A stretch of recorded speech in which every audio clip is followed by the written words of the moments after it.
आवाज ऐकून तुम्हाला समजलंच असेल की आपली रेसिपी किती कुरकुरीत झालेली आहे ती। तर मी प्रियंका स्वागत करते तुमचं स्पेशल रेसिपीमध्ये। आज आपण मक्यापासून एकदम कुरकुरीत आणि झटपट तयार होणारी रेसिपी तयार करणार आहोत। तर चला रेसिपीला स्टार्ट करूयात। तर त्यासाठी मी इथे बुट्टे घेतलेले आहेत, ते पावसाळ्यामध्ये सहज कुठेही उपलब्ध होऊ शकतात। तर पाहू शकता एकदम ताजे मक्के आहेत। यावरील छिलके अगोदर आपण काढून घेणार आहोत सर्व। बुट्टे भाजून तर आपण नेहमीच खात असतो पावसाळ्यामध्ये, परंतु अशा पद्धतीची रेसिपी सुद्धा खूप टेस्टी वाटते, नक्की तयार करा। तर अशा पद्धतीने मी सर्व साल काढून घेतली। आता बुट्ट्याला मधातून आपण कट करून घेणार आहोत आणि त्याला अशा पद्धतीने काढून घ्यायचे त्यावरील दाणे। तुम्ही एक एक दाणे काढले तरीही चालेल किंवा किसून घेतला तरीही चालेल, परंतु अशा पद्धतीने छान वाटते रेसिपी खायला। तर मी अशाच पद्धतीने सर्व दाणे काढून घेणार आहे सर्व मक्यामधील। चॅनलवरती जर तुम्ही नवीन असाल तर प्लीज व्हिडिओला लाईक आणि चॅनलला सबस्क्राईब करायला बिलकुल विसरू नका आणि बेल आयकॉन जरूर प्रेस करा, म्हणजेच नवनवीन व्हिडिओ सर्वात अगोदर तुम्हाला मिळतील पाहायला। अशाच पद्धतीने बुट्ट्यामधील सर्व दाणे मी काढून घेतलेले आहेत, पाहू शकता। आता यासोबतच एक मीडियम आकाराचा कांदा कट करून घ्यायचा आहे।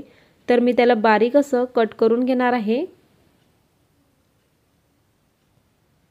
कांद्यामुळे खूप छान टेस्ट येते रेसिपीला, तर याला सुद्धा छान असं बारीक कट करून घेतलं।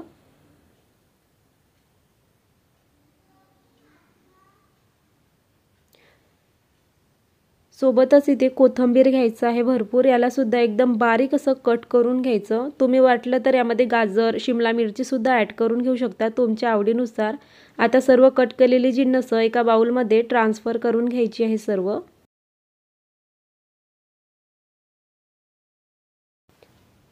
सर्व बाउलमध्ये ट्रान्सफर झाल्यानंतर यामध्ये उकडून मॅश करून घेतलेला एक मीडियम आकाराचा बटाटा घ्यायचा आहे। बटाटा एकदम जास्त सुद्धा वापरू नका। 2 ते 3 लसणाच्या पाकळ्या छान असं बारीक कट करून घेतलं। अर्धा चमचा धने पावडर घेतलं, सोबतच अर्धा चमचा जिरे पावडर घ्यायचं आहे। थोडीशी हळद घातलेली आहे आणि तिखटपणासाठी इथे लाल तिखट वापरलेलं आहे मी। तुम्हाला वाटलं तर मिरच्यांचा सुद्धा वापर करू शकता, घरात लहान मुलं असल्यामुळे मी तिखटाचा वापर करते। सोबतच चवीनुसार मीठ घालायचं आणि 2 ते 3 चमचे इथे कॉर्नफ्लॉवर वापरायचं आहे। जर तुमच्याकडे कॉर्नफ्लॉवर नसेल तर तांदळाचं पीठ वापरलं तरीही चालेल बाइंडिंगसाठी। आणि हे सर्व व्यवस्थित मळून घ्यायचं आहे पीठ। तुम्हाला इथे जर बाइंडिंगसाठी पीठ कमी वाटत असेल तर थोडं पीठ आणखी घालू शकता, नाहीतर तेलामध्ये आपण जो पदार्थ बनविणार आहोत तो विरघळू शकतो। मला इथे बाइंडिंगसाठी 1 चम्मच आणखी कॉर्नफ्लॉवर लागलेला आहे, म्हणजे टोटल मी इथे 3 चमचे कॉर्नफ्लॉवरचा वापर केलेला आहे। आणि अशा पद्धतीने छान तयार झालेला आहे गोळा। आता हाताला थोडं पाणी लावायचं आणि असं बॉल्स तयार करायचं अगोदर। बॉल तयार झाल्यानंतर याला चपटं करून घ्यायचं, म्हणजे टिक्कीचा आकार द्यायचा आहे आपल्याला। तुम्ही याला हार्ट शेप दिलं तरी चालेल, तुमच्या आवडीनुसार आकार द्यायचा आहे। तर मी अशा पद्धतीने टिक्कीचा आकार दिलेला आहे। दुसरं सुद्धा मी तयार करून दाखवते। हाताला थोडं पाणी लावायचं आणि याला बॉल्स तयार करायचं। बॉल तयार झाल्यानंतर वरून चपटं करायचं, म्हणजे टिक्कीचा आकार देऊया। दुसरी टिक्की सुद्धा मस्त अशी तयार झालेली आहे।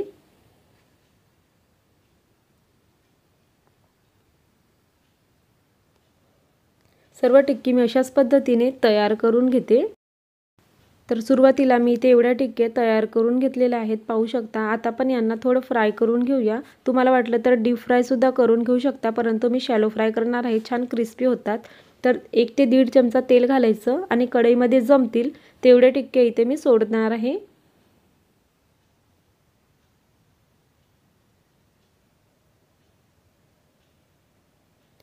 आणि वरून थोडं कलर चेंज होईपर्यंत यांना एका साईडनी फ्राय होऊ द्यायचं, शॅलो फ्राय। नंतर याची साईड चेंज करून घ्यायची।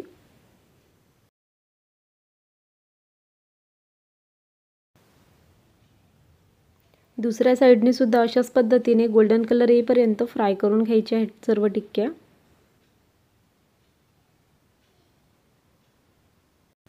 ही रेसिपी बनवायला जेवढी सोपी, खायला त्याहून टेस्टी आहे। नक्की या पद्धतीने ट्राय करा, खूप आवडेल। दोन्ही साईडने खूप छान असा खरपूस कलर आलेला आहे। मस्त कलर आल्यानंतर याला टिश्यू पेपरवरती मी काढून घेणार आहे, म्हणजे एक्सेस ऑइल आहे ते सर्व निघून जातो।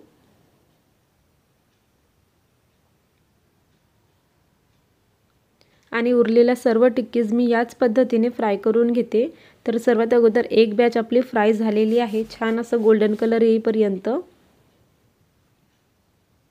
या पद्धतीने नक्की ट्राय करा, खूप आवडेल। आणि याचा आवाज ऐकवते तुम्हाला की किती क्रिस्पी झालेली आहे ती।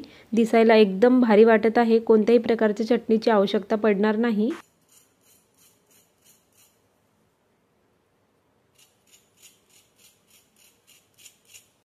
एक टिक्की तोडून बघूयात कशा पद्धतीने झालेली आहे ती।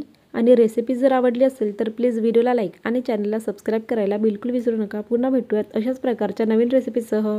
वेळात वेळ काढून रेसिपी पाहिल्याबद्दल धन्यवाद।